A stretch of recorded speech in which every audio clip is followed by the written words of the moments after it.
Con los avances tecnológicos y el desarrollo industrial, el dibujo técnico se ha aplicado en diversas áreas.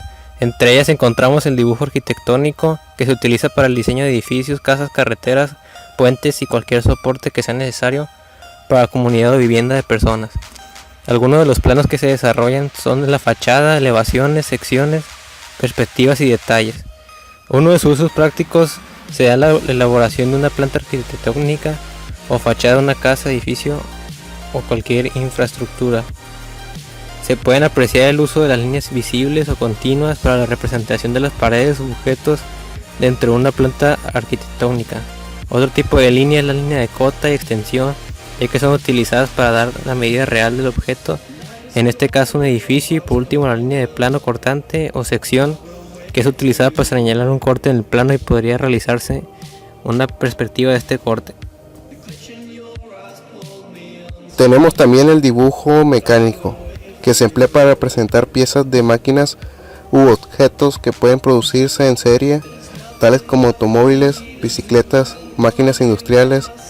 Algunos de los planos se desarrollan son el de vista, secciones, isometría explotada o isometría en ensamble, talles o etc.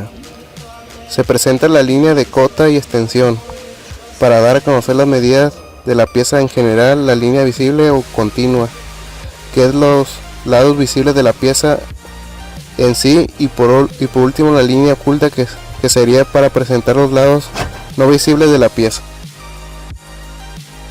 Finalmente tenemos el dibujo topográfico, utilizado para representar formas y accidentes de terrenos.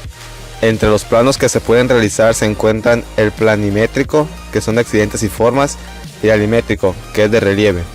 Consta de líneas de sección que representan los diferentes niveles o relieves de un terreno. La línea continúa para la delimitación del terreno que se desea apreciar, y la línea oculta para delimitar diferentes características en el terreno.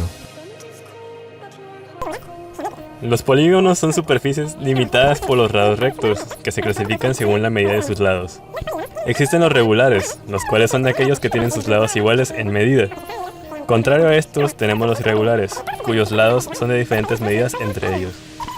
En estos últimos podemos confundir algunos polígonos, tal es el caso de un rectángulo que pensamos que podría ser regular. Sin embargo, al tener dos pares de lados que miden distintos entre ellos, lo vuelve un polígono irregular. En nuestra casa y en la vida diaria encontramos diversos polígonos que van desde los regulares a los irregulares. Desde la puerta de entrada de nuestra casa hasta el refrigerador en la cocina, son claros ejemplos de estos tipos de polígonos. Una proyección isométrica es un método gráfico de representación, más específicamente una axonométrica, cilíndrica ortogonal. Constituye una representación visual de un objeto tridimensional en dos dimensiones, en la que los tres ejes ortogonales principales, al proyectarse, forman un ángulo de 120 grados y las dimensiones paralelas a dicho eje se miden en la misma escala.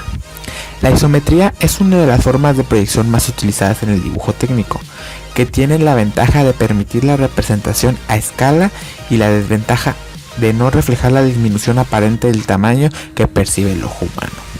A continuación se presentan tres modelos de dibujo isométrico, que son de un cuadrado, de una circunferencia y un arco.